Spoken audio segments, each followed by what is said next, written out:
Hello friends, आज के इस क्लास में आप बीपीएससी प्रैक्टिस सेट नंबर 3 देख रहे हो, जो कि आपका एडिटोरिया के वॉल्यूम 3 से आज की क्लास को लिया गया है। आप लोगों में से जो लोग इस क्लास को पहली बार देख रहे होंगे, टेलीग्राम ग्रुप में आप जुड़ जाएंगे, वहाँ पे आपको क्लास का पीडीएफ भी अवेलेबल है, मिल जाएगा। चलिए, क्वेश्चन नंबर फर्स्ट बताइए कि कौन सी प्रजाति हड़प्पा सभ्यता में नहीं पाई जाती थी। तो देखिए यहाँ पे भूमध्य सागरीय, प्रोटो ऑस्ट्रेलॉयड, मंगोलायड और अल्पाइन, यह चारों प्रजाति के बारे में जान लेंगे आप कि हड़प्पा सभ्यता में ये सारे पाई जाती थी। तो यहाँ पे आपको ऑप्शन नंबर ई टिक करना है, इनमें से कोई नहीं, मतलब यानी कि एक से अधिक यहाँ पे आपको टिक करना है, ठीक है। नंबर सेकेंड है, किसने तिब्बत के आर्यों के मूल निवास स्थान के रूप में बताया है। निम्नलिखित में से किसने तिब्बत को आर्यों का मूल निवास स्थान के रूप में बताया है। ऑप्शन नंबर सी हो जाएगा राइट आंसर। दयानंद सरस्वती ने तिब्बत को आर्य का मूल स्थान के रूप में इन्होंने बताए हैं। नंबर थर्ड है, बताइए कि यहाँ पे मैच करना है महाजनपद और उसकी राजधानी किसकी कहाँ पर थी। तो अंग की जो ये राजधानी है ना, चंपा रही थी। मगध का आपको पता है राजगीर था। काशी का आप जान लेंगे कि वाराणसी, और वत्स का हो जाएगा कौशाम्बी। राइट आंसर यहाँ पे आप मैच कर लीजिएगा। नंबर 4 है, निम्नलिखित नगरों में से एक नगर का संबंध महावीर से नहीं है। बताइए किसका संबंध है जो महावीर से नहीं है। देखिए वैशाली, चंपा और पावापुरी का रहा है, बट लुम्बिनी का नहीं रहा है, ठीक है। ध्यान रखेंगे कपिलवस्तु के निकट पास में जो नेपाल के तराई में लुम्बिनी है, यहाँ पर महात्मा बुद्ध का जन्म स्थान माना गया है, ठीक है। चलिए नंबर 5 यहाँ पे बताइए कि देखिए अगर आपको यहाँ पे या आगे किसी भी क्वेश्चन में ज़्यादा टाइम चाहिए होगा, आप वीडियो को रोक लिया करेंगे। बताइए कि निम्नलिखित के आने का सही कालक्रम क्या है, मतलब कौन कौन पहले आए थे। तो देखिए ऑप्शन नंबर जो आपका सी है ना, सबसे पहले नगरीय संस्कृति, फिर लोहे का हल, फिर आहत सिक्के, और उसके बाद लास्ट में सोने का जो सिक्का है ये मतलब चला था। ध्यान रखेंगे, आपको पता होना चाहिए कि नगर संस्कृति जो है ना 2300 से 1700 के टाइम पीरियड को माना गया है। लोहे का जो ज्ञान है आपको पता है वैदिक काल में लगभग माना गया है 1000 ईसा पूर्व में, और आप जो आहत सिक्के हैं यह आपका 6ठी ईसा पूर्व में, और सोने के सिक्का आपको पता है हिंद यवन शासक के द्वारा 2री शताब्दी ईसा पूर्व में इसकी शुरुआत की गई थी। महात्मा बुद्ध की निर्वाण की प्रतीक चिन्ह क्या है। ऑप्शन नंबर सी हो जाएगा राइट आंसर, पद चिन्ह है। ध्यान रखेंगे, जन्म के बारे में पता होना चाहिए, कमल और जो आपका ये सांड था। गृह त्याग को आप घोड़े से जानते हैं। ज्ञान की प्राप्ति यानी पीपल का जो बोधि वृक्ष है उससे रिलेटेड है, और निर्वाण आपका पद चिन्ह हो जाएगा। मृत्यु के बारे में आपको पता होना चाहिए कि इसको महापरिनिर्वाण कहा गया है, स्तूप के रूप में इसे दर्शाया गया है। नंबर 7 है, चीनी यात्री ह्वेनसांग ने किस विश्वविद्यालय में अध्ययन किया था। ऑप्शन नंबर ए राइट आंसर हो जाएगा, नालंदा विश्वविद्यालय में। निम्नलिखित में से कौन सा अशोककालीन अभिलेख खरोष्ठी लिपि में है।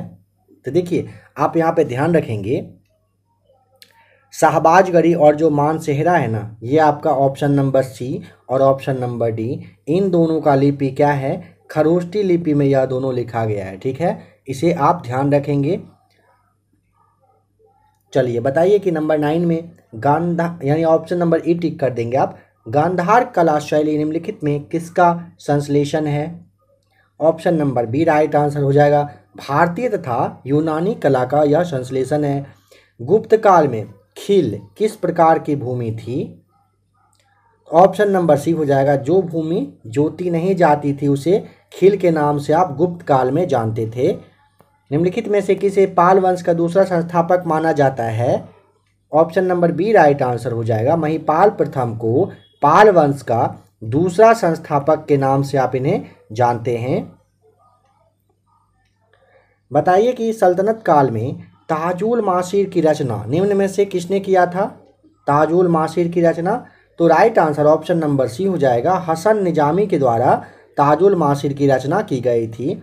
विजयनगर साम्राज्य में किस वंश की स्थापना सबसे पहले हुई थी।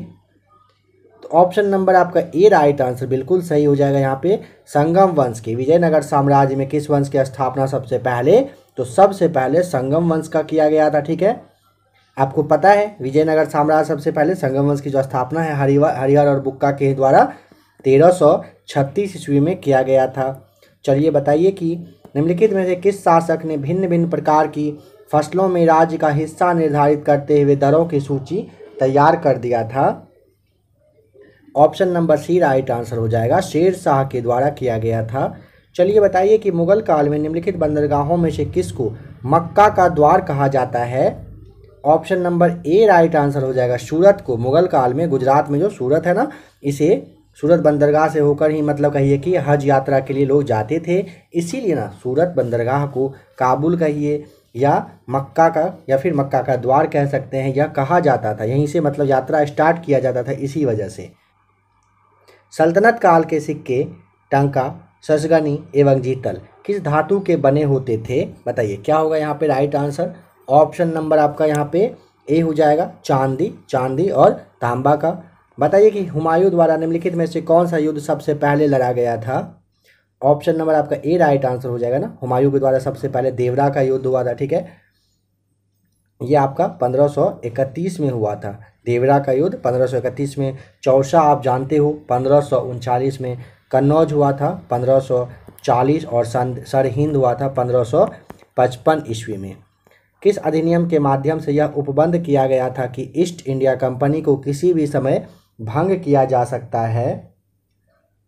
ऑप्शन नंबर आपका सी हो जाएगा, 1717 नहीं माफ़ कीजिएगा 1873 ईस्वी का जो अधिनियम है इसी के तहत किया गया था। ठीक है, चलिए नेक्स्ट क्वेश्चन है, निम्नलिखित में से किस मराठा सरदार ने सर्वप्रथम सहायक संधि स्वीकार की थी? Option number C right answer, Peshwa Bajirao द्वितीय के द्वारा सबसे पहले सहायक संधि को स्वीकार किया गया था। किस गवर्नर जनरल के समय सिंध को अंग्रेजी साम्राज्य में मिला लिया गया था? तो लॉर्ड एलनबरो के टाइम में सिंध को अंग्रेजी साम्राज्य में मिला लिया गया था। निम्नलिखित में से किसने गांधी को दांडी मार्च की तुलना नेपोलियन के पेरिस मार्च और मुसोलिनी के रोम मार्च से किया था? Option number D right answer हो जाएगा, सुभाष चंद्र बोस के द्वारा गांधी जी के दांडी मार्च की तुलना नेपोलियन का पेरिस मार्च और मुसोलिनी के जो रोम मार्च है उनके द्वारा किया गया था, उसी से कंपेयर किया गया था। किस वर्ष गांधी दास पैक्ट हुआ था? Option number B right answer, वर्ष 1924 में गांधी दास पैक्ट हुआ था। असहयोग आंदोलन को औपचारिक तौर पर किस स्थान पर स्थगित किया गया था? Option number C right answer हो जाएगा, बारदोली में किया गया था। निम्नलिखित में से किस वायसराय को ओवेन मेरिडिथ के नाम से जाना जाता है? Option number D right answer हो जाएगा, लॉर्ड लिटन को ओवेन मेरिडिथ के नाम से आप जानते हो। निम्नलिखित में से कौन 1817 में स्थापित कलकत्ता के हिंदू कॉलेज से संबंधित नहीं रहे थे? देखिए, डेविड हेयर, अलेक्जेंडर डफ और राजा राम मोहन राय रहे थे, लेकिन विलियम जोन्स जो है यह आपके मतलब समझ लीजिए कि नहीं रहे थे। ठीक है, चलिए नंबर 26 है, बताइए किस पार्टी एवं संस्था ने 1942 के भारत छोड़ो आंदोलन का समर्थन किया था? तो देखिए, Hindu Mahasabha, Muslim League, Communist Party of India और यूनियनिस्ट पार्टी ऑफ पंजाब, चारों के द्वारा 1942 का भारत छोड़ो आंदोलन का समर्थन दिया गया था। किस तिथि को वायसराय वेवेल ने शिमला सम्मेलन को असफल घोषित कर दिया था? Option number C right answer, 14 जुलाई 1945 को कर दिया गया था। 1776 ईस्वी में बंगाल में हुए फकीर विद्रोह का नेतृत्व किसने किया था?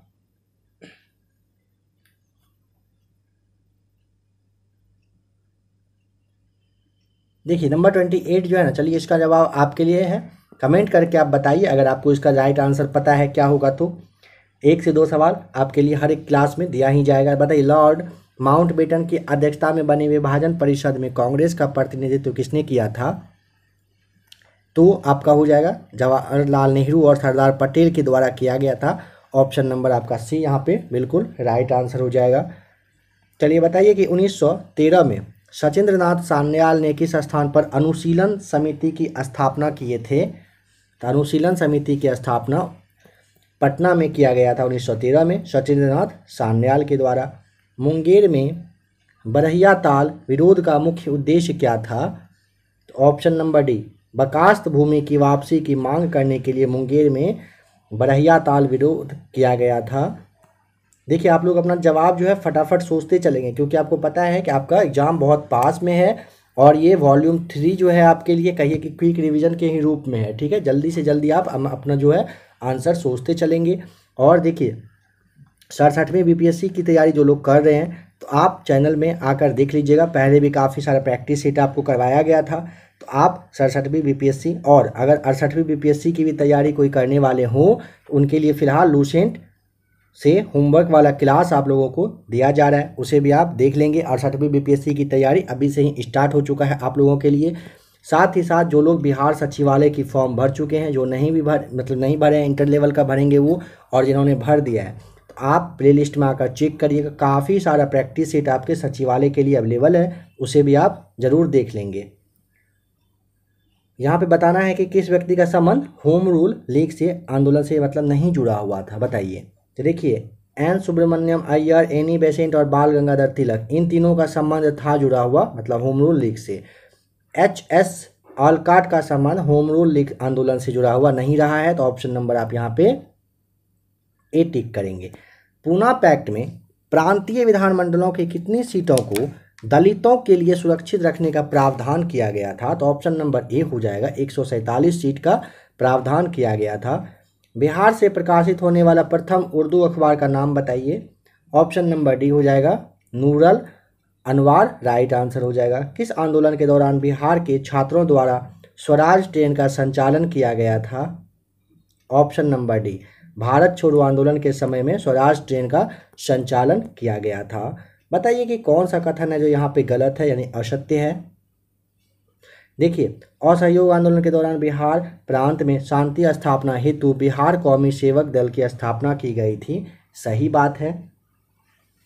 असहयोग आंदोलन के दौरान शाहाबाद जिले का जो डुमराव है वहाँ पर नशाबंदी आंदोलन चलाया गया था, सही है। सरदार वल्लभ भाई पटेल ने 1929 में बिहार की यात्रा की एवं किसानों में राजनीतिक चेतना जगाने का प्रयास किया, सही बात है। पटना से प्रकाशित होने वाली मासिक पत्रिका नाम है युवक, क्रांतिकारा विचारधारक का यह समर्थन करती थी। यहाँ चारों ऑप्शन आपका बिल्कुल सही है, ऑप्शन नंबर ई आप टिक करेंगे। चलिए यहाँ पे बताइए कि स्वामी विवेकानंद के बारे में यहाँ पे क्या है जो गलत दिया हुआ है। देखिए 1893 में है ना, पेरिस में आयोजित प्रथम धर्म सम्मेलन में उन्होंने भाग लिया था ना, यह आपका असत्य है, ठीक है। स्वामी विवेकानंद 1893 में ना शिकागो यानी कि अमेरिका में हुआ था, ठीक है, यहाँ पे इन्होंने भाग लिया था, ठीक, ध्यान रखेंगे। चलिए बताइए कि देखिए यहाँ पे जैसे आपका पेरिस है ना, तो यह भी समझ लेंगे कि 1900 ईस्वी में ना पेरिस में द्वितीय धर्म सम्मेलन आयोजित किया गया था और इसमें स्वामी विवेकानंद जो है ये भाग लिए थे। 1900 में हुआ था, कहाँ पर, पेरिस में, और ये दूसरा वाला था इसमें भी उन्होंने भाग लिया था। और 1893 ईस्वी में अगर पूछेगा तो शिकागो यानी अमेरिका में हुआ था, पहला विश्व धर्म सम्मेलन हुआ था। बाद बाकी तीनों ऑप्शन यहाँ पे सही है, आप इसे अच्छे से देख लेंगे। चलिए बताइए कि काल क्रम के अनुसार निम्नलिखित में से कौन सी घटना सबसे बाद में हुई थी, बताना है। मैक्सिमम पूछा जाता है पहले, लेकिन यहाँ पूछा गया है बाद में। देखिए भारत शासन अधिनियम आपका 1935 में आया था, अगस्त प्रस्ताव आपका 1942 में आया था, रेवेल योजना के बारे में आपको पता है 1945 में आया था, और आपका कौन सा है क्रिप्स मिशन, ये आपका 1942 में आया था। तो आपको पता है कि 1945 वाला यहाँ पे आपका रेवेल योजना हो जाएगा राइट आंसर, यानी कि ऑप्शन नंबर सी बिल्कुल सही है। निम्नलिखित में से किस बिल के विरोध में भगत सिंह एवं बटुकेश्वर दत्त ने 8 अप्रैल 1929 को केंद्रीय विधानसभा में बम फेंक दिया था। जो बम फेंके थे ना, ये आपका जो ट्रेड डिस्प्यूट बिल है, एक तो ये रीजन था और दूसरा देखिए कोई है, हाँ बिल्कुल ये सेफ्टी बिल। इन दोनों की वजह से ही क्या हुआ था, 8 अप्रैल 1929 को केंद्रीय विधानसभा में इन्हीं दोनों बिल के विरोध में बम फेंका गया था, भगत सिंह और बटुकेश्वर दत्त ने फेंके थे। यहाँ पे कौन सा युग्म सही सुमेलित नहीं है, बताना है। देखिए शिशुवाद प्रतिबंध कानून लॉर्ड वेलेस्ली सही है, वायसराय। हिंदू विधवा पुनर्विवाह लॉर्ड डफरिन सही है। शारदा एक्ट लॉर्ड रिपन ये आपका गलत हो जाएगा, ठीक है। शारदा एक्ट ना इरविन के समय में 1929 में आया था, तो यहाँ पे आप इरविन कर लेंगे 1929, और सम्मति आयु अधिनियम आया था लेंसडाउन के समय में, यह आपका सही मैच किया हुआ है। बताइए कि बिहार सरकार का मिशन 5.0 जो है निम्नलिखित में से किससे संबंधित है, option number B right answer हो जाएगा, वृक्षारोपण से संबंधित है। किस देश ने भारत में खाद्य प्रसंस्करण सुविधाओं से युक्त अपनी पहली मेगा फूड पार्क परियोजना की शुरुआत की है? तो ऑप्शन नंबर ए राइट आंसर हो जाएगा, इटली के द्वारा किया गया है। बताइए कि स्वामित्वा योजना के बारे में निम्नलिखित में से कौन सा कथन सही है? तो यहाँ देखिए, इस योजना का उद्देश्य ग्रामीण भारत के लिए एक एकीकृत संपत्ति स्थापत्य समाधान प्रदान करना है। यह राइट आंसर यहाँ पे हो जाएगा। युद्ध अभ्यास भारत और किस देश के बीच में फरवरी 2021 में आयोजित एक संयुक्त सैन्य अभ्यास है? ऑप्शन नंबर बी हो जाएगा, भारत और अमेरिका के बीच में हुआ है। बताइए कि कौन सा हाल ही में यूरोपीय संघ की संसद की अध्यक्ष चुनी गई हैं? ऑप्शन नंबर ए रोबर्टा मैट्सोला जो है ना, ये यूरोपीय संघ के संसद के अध्यक्ष के रूप में चुने जा चुके हैं। 45 के बाद 46 देखिए, निम्नलिखित में से किस मंत्रालय ने स्वतंत्रता संग्राम पर जरा याद करो कुर्बानी शीर्षक से एक पॉडकास्ट श्रृंखला की शुरुआत की है? तो ऑप्शन नंबर सी हो जाएगा, संस्कृति मंत्रालय के द्वारा किया गया है। किस चीज़ की शुरुआत? जरा याद करो कुर्बानी की। हाल ही में केंद्र सरकार ने निम्नलिखित में से किस केंद्र शासित प्रदेश के लिए एक नए राज्य सैनिक बोर्ड की मंजूरी दे दी है? ऑप्शन नंबर सी हो जाएगा राइट आंसर, लद्दाख केंद्र शासित प्रदेश के लिए नए राज्य सैनिक बोर्ड की मंजूरी दे दी गई है। ग्रामीण विकास मंत्रालय ने स्थानीय व्यवसायों और स्वयं सहायता समूहों को सशक्त बनाने में मदद करने के लिए निम्नलिखित में से किसके साथ एक समझौता ज्ञापन पर हस्ताक्षर किए हैं? Option number B right answer हो जाएगा, किसके साथ? फ्लिपकार्ट के साथ किया गया है, ग्रामीण विकास मंत्रालय ने किया है। निम्नलिखित में से कौन औपचारिक रूप से इसरो के साथ समझौता करने वाली पहली निजी कंपनी बन गई है? Option number A Skyroot Aerospace बन गई है। हाल ही में दिल्ली में फिट इंडिया क्विज, जो फिटनेस और खेल पर पहली बार क्विज की है, इसका शुभारंभ किसने किया है? ऑप्शन नंबर सी हो जाएगा, अनुराग सिंह ठाकुर के द्वारा किया गया। केंद्रीय युवा मामले और खेल मंत्री अनुराग सिंह ठाकुर ने 1 सितंबर 2021 को दिल्ली में फिट इंडिया क्विज का शुभारंभ किया था, जो कि फिटनेस और खेल पर पहली बार आयोजित किया गया, मतलब प्रश्न उत्तर वाला एक कहिए कि क्विज रहा है। किस देश ने अंतरिक्ष में एक नया रिमोट सेंसिंग उपग्रह यायोगन 33 सफलतापूर्वक लॉन्च कर दिया है? चीन के द्वारा किया गया है। किस देश की अध्यक्षता में सरकार के प्रमुखों की SCO परिषद की 20वीं बैठक आयोजित की गई है? ऑप्शन नंबर ए कजाकिस्तान में बैठक की गई है। बताइए कि अक्टूबर 2021 में किस क्रिकेटर को मैरी लेबोन क्रिकेटर क्लब यानी MCC का आजीवन सदस्यता से सम्मानित किया जा चुका है? हरभजन सिंह और जवागल सेनाथ को मिला है। ठीक है, ए और बी आपका राइट आंसर यहाँ पे हो जाएगा। यह कहाँ पर है MCC? तो लॉर्ड्स में स्थित है, यह आप ध्यान रख लेंगे। चलिए 54 बताइए कि टोक्यो ओलंपिक में भारत के लिए पहला पदक किसने जीता? Option number D Mirabai Chanu के द्वारा टोक्यो ओलंपिक में भारत के लिए पहला पदक जीता गया था। ठीक है, हाल ही में कौन सा देश दुनिया का सबसे नया गणराज्य बना है? ऑप्शन नंबर सी बारबाडोस जो है ना, दुनिया का सबसे बड़ा गणराज्य बना है, लेटेस्ट। यूरोपीय अंतरिक्ष एजेंसी ने अपने अगले ऑर्बिटर के रूप में किसे चुना है, जो 2030 के दशक में किसी समय शुक्र की यात्रा करेगा? ऑप्शन नंबर ए एनविजन हो जाएगा आपका यहाँ पे राइट आंसर। यूरोपीय अंतरिक्ष एजेंसी ने अपने अगले ऑर्बिटर के रूप में एनविजन को चुना है, जो कि 2030 के दशक में मतलब कहा गया है कि शुक्र की यात्रा करेगा ये। भारत का पहला वेटलैंड संरक्षण और प्रबंधन केंद्र किस शहर में स्थापित किया गया है? Option number C right answer हो जाएगा, चेन्नई में किया गया है। आयुष्मान भारत कार्यक्रम के तहत स्वास्थ्य और कल्याण केंद्र स्थापित करने में निम्नलिखित में से किस राज्य को पहला स्थान मिल चुका है? Option number B right answer हो जाएगा, कर्नाटक को मिला है।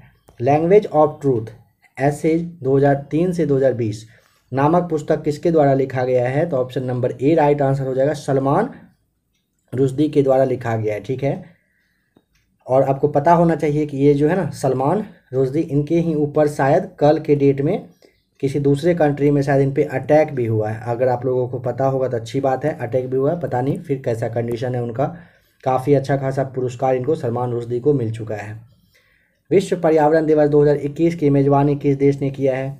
Option number B right answer हो जाएगा, पाकिस्तान के द्वारा किया गया है। विश्व बौद्धिक संपदा संगठन के अनुसार ग्लोबल इनोवेशन इंडेक्स 2021 में भारत का रैंक बता दीजिए क्या है। तो ऑप्शन नंबर सी हो जाएगा, भारत 46वें स्थान पर है वैश्विक ये विश्व बौद्धिक संपदा में।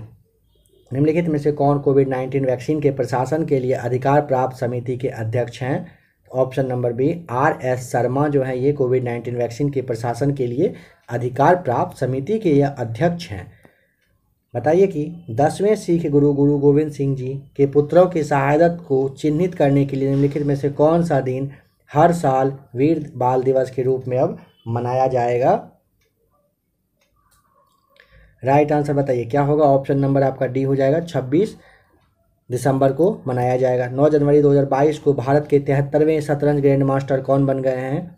Option number D right answer, Bharat Subramaniam जो है 73वें शतरंज ग्रैंड मास्टर बने हैं 9 जनवरी 2022 को, जो कि भारत के हैं। निम्नलिखित में से कौन सा राज्य जनवरी 2022 में 100% LPG गैस कवरेज वाला देश का पहला राज्य बन गया है।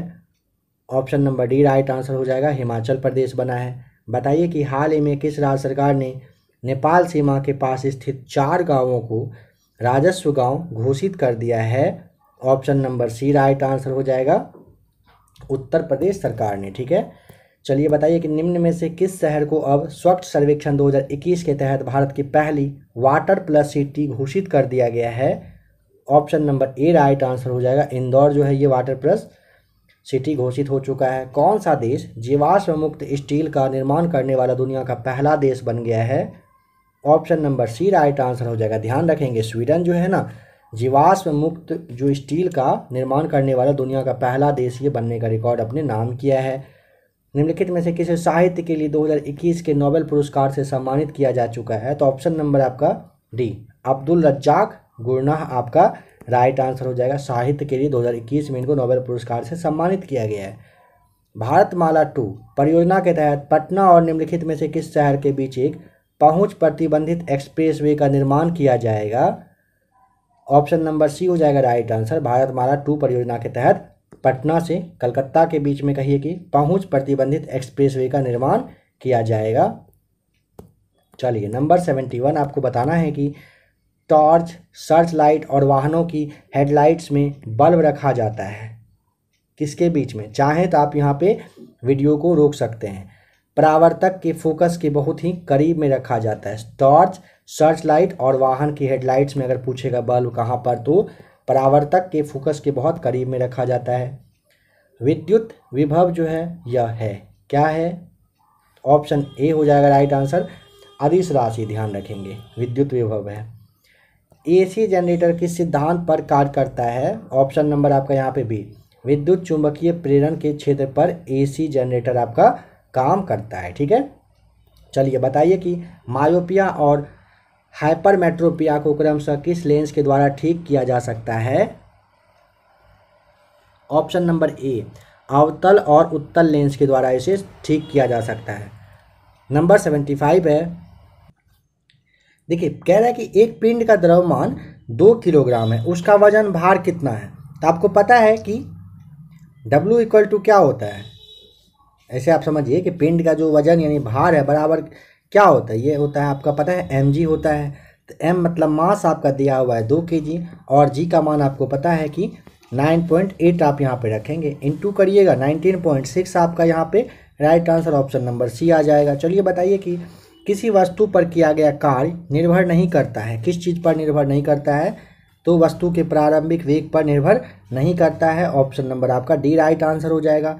चमगादड़ अंधेरे में उड़ने में सक्षम होते हैं, इसके लिए वे ध्वनि की विशेषता का उपयोग करते हैं। किस चीज़ का करते हैं, तो आपको पता होना चाहिए अल्ट्रासोनिक। ऑप्शन नंबर आपका यहाँ पे ए, चमगादड़ जो है ना उच्च आवृत्ति के साथ अल्ट्रासोनिक तरंगों का उत्सर्जन करता है और इस तरंग की सहायता से वे उड़ने में क्या होते हैं, सक्षम होते हैं। नंबर 78, निम्नलिखित में से कौन सी वस्तु सभी स्थितियों के लिए एक आभासी और सीधा प्रतिबिंब बनाता है।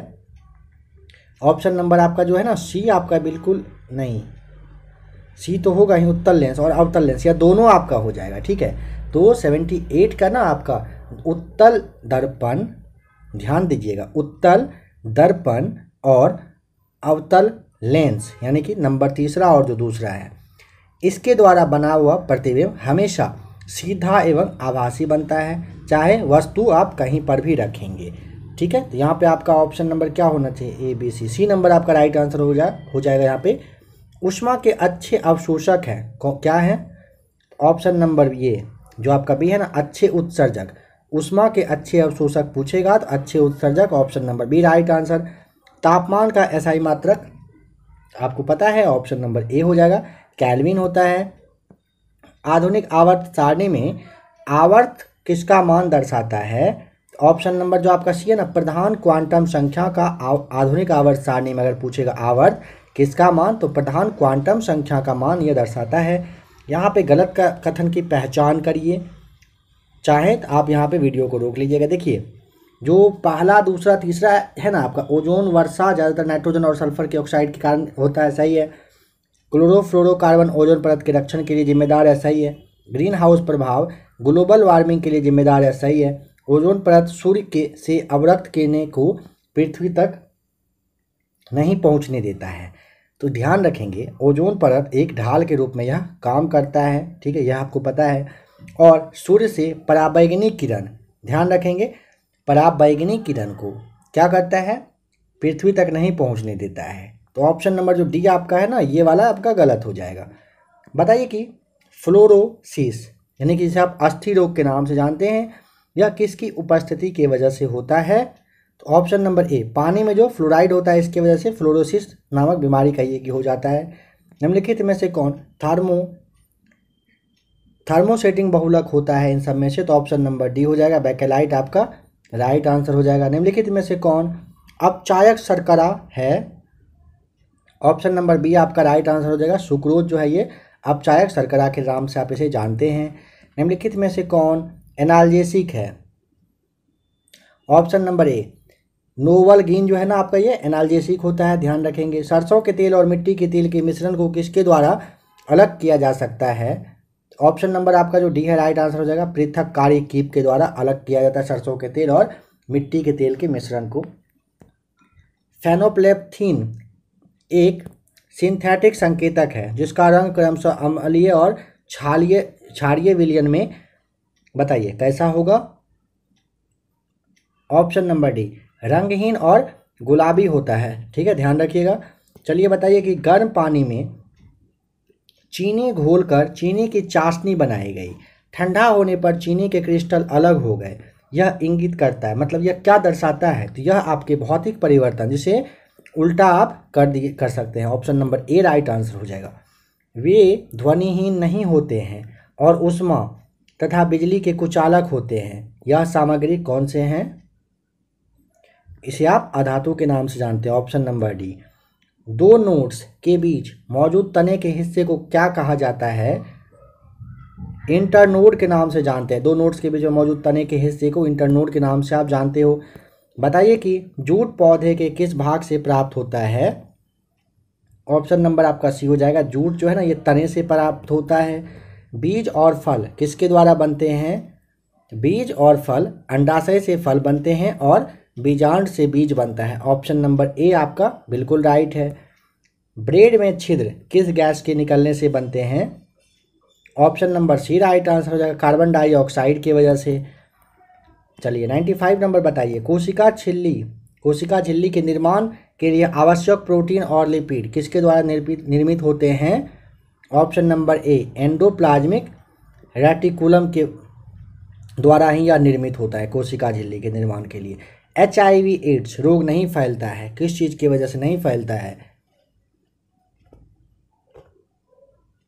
ऑप्शन नंबर आपका जो ए है ना, मच्छर के काटने से नहीं फैलता है, बाद बाकी बिना उबली हुई सुई के प्रयोग से, HIV संक्रमित रक्त से, असुरक्षित यौन संबंध से, ऑप्शन नंबर आपका ए यहाँ पे राइट आंसर है।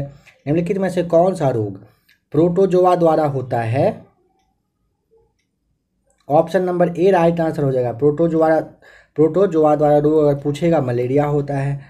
स्लीप एपनिया एक भयंकर निद्रा दोष है जिसमें लोग क्या करने लगते हैं, तो ऑप्शन नंबर सी, निद्रा में बार बार थोड़ी थोड़ी देर के लिए श्वास इसमें बाधित रहता है, ऑप्शन नंबर आपका सी यहाँ पे राइट आंसर हो जाएगा।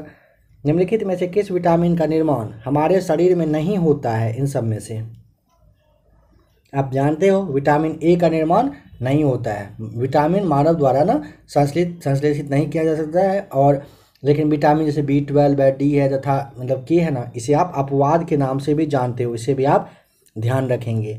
थायराइड ग्रंथि से थायरॉक्सिन स्रावित करने के लिए उत्तेजित करने वाली हार्मोन कौन सा होता है? ऑप्शन नंबर ए आपका राइट आंसर हो जाएगा TSH। देखिए थायराइड ग्रंथि से थायरॉक्सिन हार्मोन स्रावित करने के लिए उत्तेजित करने वाला हार्मोन जो है ना आपका TSH होता है, ठीक है, या आप इसे थायरोप्टेरिन भी कह सकते हैं। इसका स्राव कहाँ से? पिट्यूटरी ग्लैंड से यह होता है। निम्नलिखित में से किस राज्य की सीमा कम से कम 2 देशों से लगती है?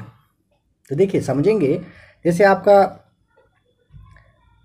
सिक्किम है ना, इसका सीमा 3 देश से लगता है। पश्चिम बंगाल है, इसका भी सीमा 3 देश से। असम का लगता है 2 देश से, और मिजोरम का भी 2 देश से। समझेंगे आराम से। असम का जो है ना बांग्लादेश और भूटान से सीमा लगता है, ठीक है, बांग्लादेश प्लस आप भूटान ध्यान रखिएगा। सिक्किम का जो है ना नेपाल, चीन और भूटान से, नेपाल प्लस चीन प्लस आप इसे भूटान देख लीजिएगा। मिजोरम का जो है म्यांमार प्लस बांग्लादेश आप ध्यान रख लेंगे, और पश्चिम बंगाल का 3 देश से, कहाँ कहाँ से? नेपाल प्लस भूटान, और आपका एक बच रहा है वो हो जाएगा बांग्लादेश, ठीक है। तो यहाँ पे आपसे पूछा है कम से कम 2 देश से किसका सीमा लगता है, तो क्या बताएंगे आप? असम और मिजोरम की सीमा 2 देश से स्पर्श करती है। तो ये आपका ए और डी नंबर राइट आंसर हो जाएगा, यानी ऑप्शन ई आप यहाँ पे टिक करेंगे। चलिए बताइए कि निम्नलिखित में से कौन सी पर्वत श्रृंखला लघु हिमालय में अवस्थित नहीं है? ऑप्शन नंबर देखिए, धौलावीरा, फिर पंजाल, महाभारत, ये सारे लघु हिमालय में है, लेकिन जास्कर नहीं है, आप इसे ध्यान रखेंगे, ठीक है। चलिए नंबर 103 में आइए और बताइए कि यहाँ पे मैच करिए कौन सा कहाँ पे क्या है। झील के बारे में आपसे पूछा है। देखिए लोकटक झील मणिपुर में है, ठीक है, ध्यान रखेंगे। चारों ओर पहाड़ी से घिरा हुआ है। जो आपका भीमताल है उत्तराखंड में, यह हो जाएगा। कोलेरू आपका आंध्र प्रदेश में, और आपका जो ये पुलिकट झील है तमिलनाडु और आंध्र प्रदेश में, कहिए कि राज्य की सीमा पर, मतलब कोरोमंडल तट पर यह स्थित खारे पानी का एक लैगून झील है। इस तरह से आप मैच कर लेंगे। कौन सा यहाँ पे सुमेलित नहीं है बताना है। बताइए किस चीज़ का राज्य, खनिज वगैरह जो है राज्य यहाँ पे कौन सा सही है। देखिए जिप्सम राजस्थान से, ग्रेफाइट अरुणाचल प्रदेश, निकेल उड़ीसा, और फ्लोर स्पार जो है गुजरात से, यह सभी आपका यहाँ पे सही मैच किया हुआ है। राइट आंसर ऑप्शन नंबर ई हो जाएगा। यहाँ पे बताना है कि अंतः उष्ण कटिबंधीय क्षेत्रों के संदर्भ में निम्नलिखित में से कौन सा कथन सही है। देखिए यह एक निम्न दाब का क्षेत्र होता है, सही है। इसे विषुवतीय संक्रमण क्षेत्र भी नहीं कहा जाता है। यह क्षेत्र दक्षिण पूर्वी व्यापारिक पवन तथा उत्तर पूर्वी व्यापारिक पवन का अभिसरण क्षेत्र नहीं होता है, यह सही है। तो पहला और तीसरा कथन यहाँ पे आपका सही दिख रहा है, तो आप यहाँ पे ऑप्शन नंबर डी टिक कर देंगे। केवल पहला और तीसरा यहाँ पे आपका सही है। जलोढ़ मिट्टी के संबंध में निम्नलिखित में से कौन सा कथन है जो सत्य है बताना है।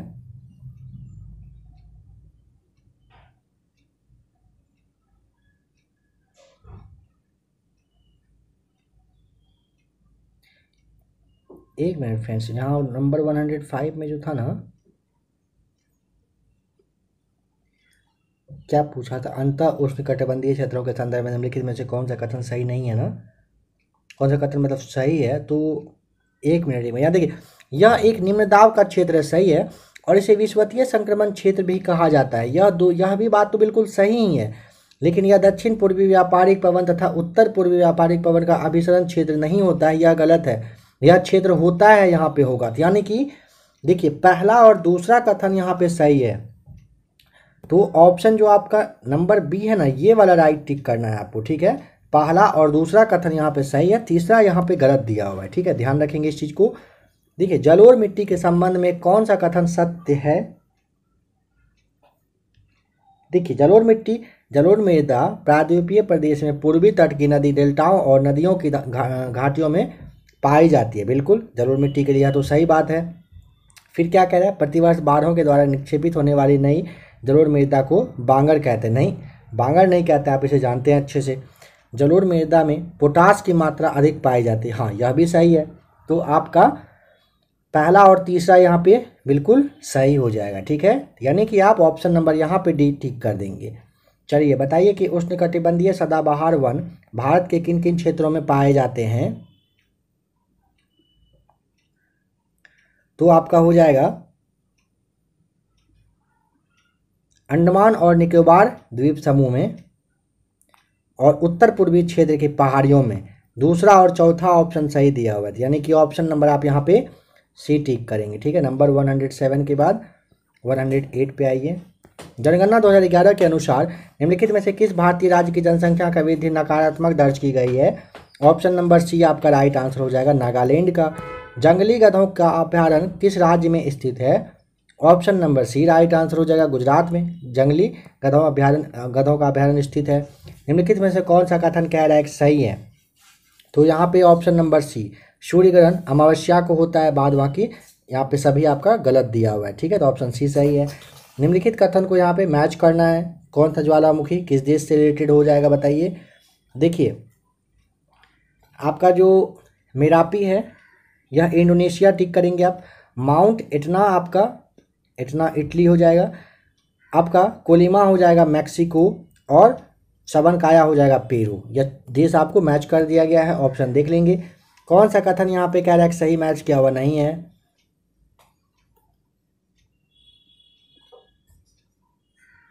देखिए स्वेज नहर जो है ना नौ परिवहन के लिए काफ़ी फेमस है, आप जानते हैं, जो कि लाल सागर और भूमध्य सागर के बीच में है। ठीक है, यहाँ पे भूमध्य सागर हो जाएगा राइट आंसर, बाद बाकी आपका सही यहाँ पे मैच किया हुआ। तो ऑप्शन नंबर आप बी यहाँ पे टिक करेंगे। बताइए कि कौन सा सुमेलित यहाँ पर नहीं है। तो ऑप्शन नंबर सी है ना, आमूर नदी या चीन एवं मंगोलिया के मध्य में बहती है, यह गलत है। आमूर नदी ना पूर्वी रूस और पूर्वोत्तर चीन के बीच की सीमा में यह मतलब कहिए कि सीमा बनाती है। तो आपका चीन और मंगोलिया यहाँ ना होकर के क्या होता, चीन और रूस आपका राइट आंसर हो जाएगा। निम्नलिखित में से कौन सा सही सुमेलित नहीं है। देखिए ए वेल्ड दक्षिण अफ्रीका, यह आपका तो नहीं है। डाउन्स ऑस्ट्रेलिया सही है, सही है। यानी कि कैंटरबरी जो है ना आपका घास का मैदान, पूछेगा कहाँ पर, तो फिनलैंड ना होकर के न्यूजीलैंड में यह पाया जाता है। ठीक है, चलिए बताइए कि सेवानिवृत्त होने के बाद सर्वोच्च न्यायालय के न्यायाधीश वकालत कर सकते हैं। तो ध्यान दीजिएगा कहाँ के बारे में पूछा है। सर्वोच्च न्यायालय के न्यायाधीश वकालत नहीं कर सकते, ऑप्शन नंबर ई होता है। लेकिन ये जो आपका हाई कोर्ट होता है ना, यहाँ के जज अगर मतलब कहिए कि रिटायर होते हैं ना, तो वो उच्चतम न्यायालय में और भी अन्य न्यायालय में वकालत मतलब कर सकते हैं। लेकिन सर्वोच्च न्यायालय के न्यायाधीश किसी अन्य न्यायालय में वकालत करने का उनको अधिकार नहीं दिया गया है। आर्थिक समीक्षा वित्त मंत्रालय के किस विभाग के द्वारा जारी किया जाता है। ऑप्शन नंबर सी आर्थिक कार्य विभाग के द्वारा यह जारी किया जाता है। जोखिम पूंजी से क्या तात्पर्य है। ऑप्शन नंबर आपका जो यहाँ पे डी है ना, नए उद्यमियों को उपलब्ध कराई गई दीर्घकालीन प्रारंभ पूंजी को आप जोखिम पूंजी के नाम से जानते हैं। जुड़वां घाटा किसे कहा जाता है। ऑप्शन नंबर बी राजकोषीय घाटा एवं चालू खाता घाटा को आप जुड़वां घाटा के नाम से जानते हैं। एल के झा समिति का संबंध निम्न में से किससे है। ऑप्शन नंबर डी हो जाएगा, अप्रत्यक्ष कर से एल के झा समिति का संबंध है। केंद्रीय बजट में कौन पूंजीगत प्राप्तियों का एक भाग है। ऑप्शन नंबर ए विनिवेश आपका राइट आंसर हो जाएगा। निम्न में से किसे कागजी मुद्रा कहा जाता है। एसडीआर जो आपका होता है ना, ऑप्शन नंबर डी से आप कागजी मुद्रा के नाम से जानते हो। भारत में मुद्रा के निर्गमन हेतु निम्न में से कौन सी प्रणाली अपनाई गई है। ऑप्शन नंबर बी न्यूनतम आरक्षित प्रणाली अपनाई गई है। चलिए बताइए कि लिंग और समानता सूचकांक को आप मानव विकास मतलब क्या रिपोर्ट में किस वर्ष शामिल किया गया है। राइट आंसर यहाँ पे आपका ऑप्शन नंबर सी हो जाएगा, वर्ष 2010 में से शामिल किया गया है। थोक मूल्य सूचकांक निम्नलिखित में से कौन जारी करता है। 124 का राइट आंसर बताइए क्या होगा। ऑप्शन नंबर ए, वाणिज्य और उद्योग मंत्रालय के द्वारा थोक मूल्य सूचकांक जारी किया जाता है। बिहार बजट 2022-23 के अनुसार वित्तीय वर्ष 2022-23 में राज्य का कुल राजस्व व्यय, कुल व्यय का कितना % अनुमानित है। ऑप्शन नंबर डी, 80.76% अनुमानित है। वर्ष 2020-21 में बिहार राज्य का राजकोषीय घाटा सकल राज्य घरेलू उत्पाद का कितना % रहा। ऑप्शन नंबर सी, 4.82% रहा है। वर्ष 2020-21 में बिहार के निम्न में से किस जिले में मक्का का सर्वाधिक उत्पादन हुआ। तो मक्का का सबसे ज़्यादा हो जाएगा ऑप्शन नंबर बी, कटिहार में हुआ है। निम्न में से किस अनुच्छेद में शहरी स्थानीय निकायों से संबंधित 18 कार्यों की सूची दी गई है। ऑप्शन नंबर ए हो जाएगा 243 डब्ल्यू में, ध्यान रखेंगे। चलिए बताइए कि निम्न में से किस मामले में सर्वोच्च न्यायालय ने यह निर्णय दिया कि मौलिक अधिकार और राज्य के नीति निर्देशक तत्वों में मौलिक अधिकार ऊपर रहेगा। तो ऑप्शन नंबर जो आपका बी है ना, गोलकनाथ वाद में दिया गया है। ठीक है, यह वर्ष 1967 में यह वाद हुआ था। केंद्र सरकार का यह कर्तव्य होगा कि प्रत्येक राज्य को बाहरी आक्रमण से रक्षा करे। ऐसा प्रावधान भारतीय संविधान के किस अनुच्छेद में किया गया है। ऑप्शन नंबर आपका डी, अनुच्छेद 355 में यह दिया हुआ है। बाहरी आक्रमण कहिए या फिर मतलब अंदर का जो गड़बड़ी होता है सबको रोकने के लिए केंद्र सरकार के ऊपर ये जिम्मेदारी दी गई है देखरेख करने का। निम्नलिखित में से किस अनुच्छेद के अंतर्गत राज्यपाल किसी भी राज्य विधेयक को राष्ट्रपति के विचार हेतु आरक्षित रख सकता है। ऑप्शन नंबर ए राइट आंसर, अनुच्छेद 201 के तहत।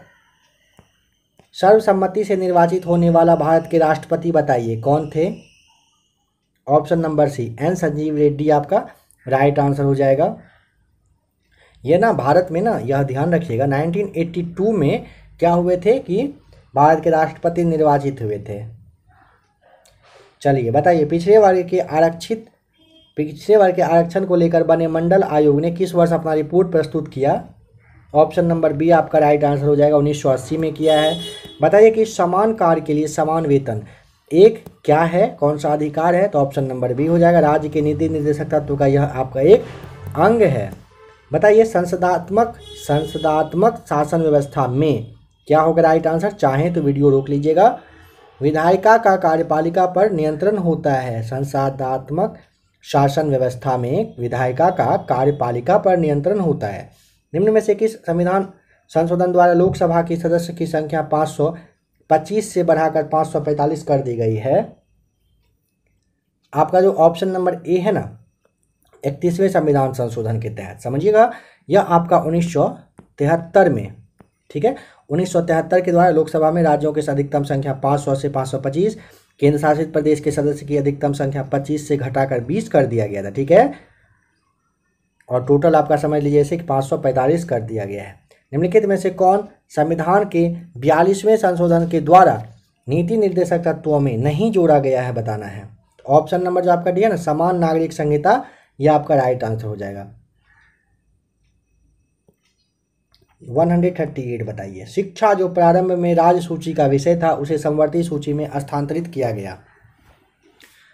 ऑप्शन नंबर आपका सी हो जाएगा राइट आंसर। 42वें संविधान संशोधन 1976 के द्वारा यह किया गया है। भारतीय संविधान के निम्नांकित अनुच्छेदों में कौन राज्य की विधानसभाओं के निर्वाचन का प्रावधान प्रस्तुत करता है। ऑप्शन नंबर ए, अनुच्छेद 170 यह प्रावधान करता है।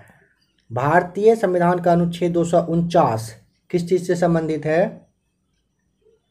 ऑप्शन नंबर डी, राज्य सूची के विषयों के संबंध में संसद की विधायी शक्तियों से यह संबंधित है। 141 यहाँ से मैथ्स का क्वेश्चन है, यह आपको टेलीग्राम के ग्रुप में दे दिया जाएगा, आप मैथ्स को सॉल्व कर देंगे। ठीक है, 67वीं बीपीएससी के लिए आपने इडोटेरिया का सेट नंबर आज 3rd देखा, जो कि आपके वॉल्यूम 3 से लिया गया है।